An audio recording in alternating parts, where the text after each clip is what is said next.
Достор, бүгүнкү видео чет элдик инвесторлор боюнча болмокчу. Кыргызстанга бүгүнкү күндө бизге чет элдик инвесторлор керекпи же кереги жокпу деген суроо.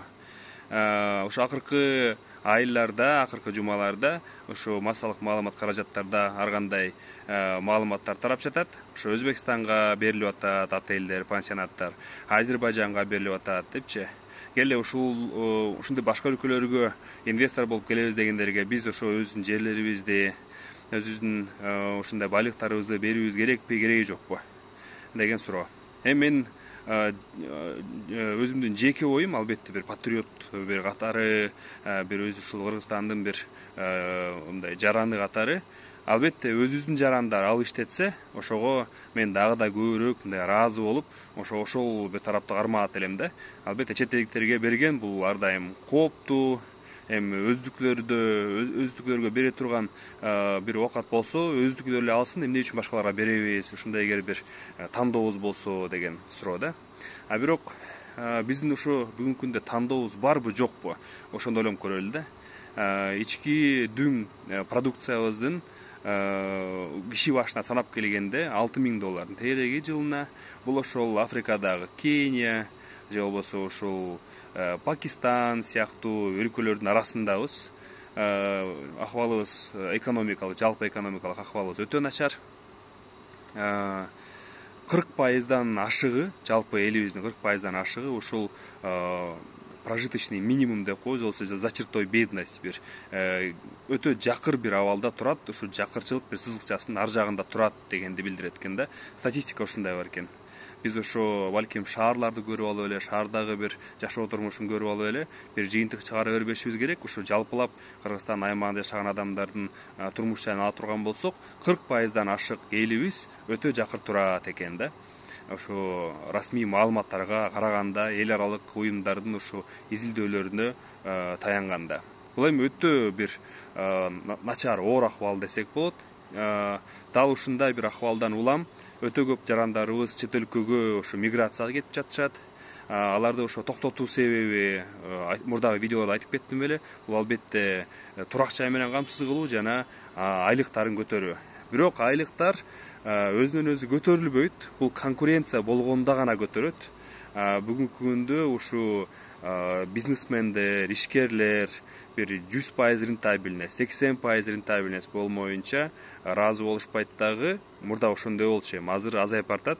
Өлкөлөрдө болсо ошо 15%, 20% бир рентабельность болсо, ошого ыраазы болуп, ошо прибыльдин көпчүлүгү менен ошо иштегендер менен бөлүшүп, алардын айлык акылары жогору болот да. $3000 мисалы үчүн $4000 болот айлыктары.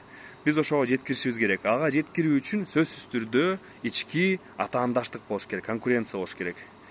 Ошол конкуренция болуу үчүн бизге көптөгөн ишкерлер керек. Эгерде өзүнүн ишкерлери жетишпей атса, анда чет элдик инвесторлорду алып келип, жумушчу орундарын түзүп, айлыктарын ошо төлөтүп, мамлекетке салыктарын төлөтүп, сөзсүз түрдө экономиканы куткарышыбыз керек. Болбосо, эгерде ушундай жай кете бере турган болсо, жумуш орундары азыраак түзүлүп, айлыктар бат-баттан көтөрүлбөй турган болсо, анда мындан дагы көбүрөөк жарандары сыртка чыгып, экономикабыз мындан дагы абдан оор акыбалга келет. Эгерде адамдар чыгып кетсе, анда эч нерсенин бизге кереги жок болуп калат. Бул коммуникация, электроэнергия, билим берүү системасы, саламаттык сактоо системасы дегенден эч кимиси, эч нерсенин кереги жок болуп калат, адамдар бул өлкөдө жашамайынча.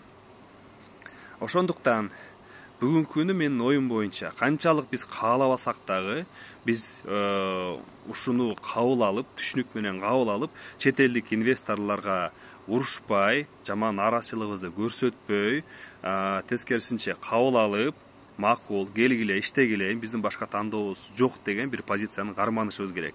Бирок ушул жерде мен бир сөзсүз бир мыйзам чегинде бир нерсени киргиздирип кетмекмин, киргизүүнү сунуштамакмын. Ошол пансионат болсун, башка бир участок болсун, кандайдыр бир бизнес болбосун, ошол жерге эл көзөмөлдөп туруусу үчүн сөзсүз түрдө дарбазасына кире беришине чоң бир прям темирге тамга менен прям басып чегип кетиш керек да. бул имарат 2000 мисалы үчүн 23-жылы эки өлкөнүн ортосундагы ошо келишимдин негизинде ушул Өзбекстан болобу, Азербайжан болобу өлкөлөрүнө 49 жылга ижарага берилген. 2000 мисалы үчүн 65-жылы бул ижаранын убакыты бүтөт. Келишимдин негизинде бул ошол жер дагы, пансионат дагы баардыгы кыргыз жеринде, кыргыз элине калат деп, ошол бүтмөйүнчө, ижарасы бүтмөйүнчө ошол жерде калуусу керек. Анткени балким биз эсибизде калышы мүмкүн, бирок биздин балдарыбыз эртеңки күнү чоңойгондо унутуп калышы мүмкүн, анан кайра талаш тартыш болушу мүмкүн. Архивтерди ачып, кайра карап, ошондо бир ызы чуу болбош үчүн ушундай ачык айкын менин оюмча жазып коюш керек. Элдин көзөмөлүндө болуп, ошондо президент алмашса дагы, министр алмашса дагы эли карап, көзөмөлдөп, ижарасы бүткөндөн кийин кайра артка кыргыз элине кайтарып коюш керек. Мен жеке оюм ушундай.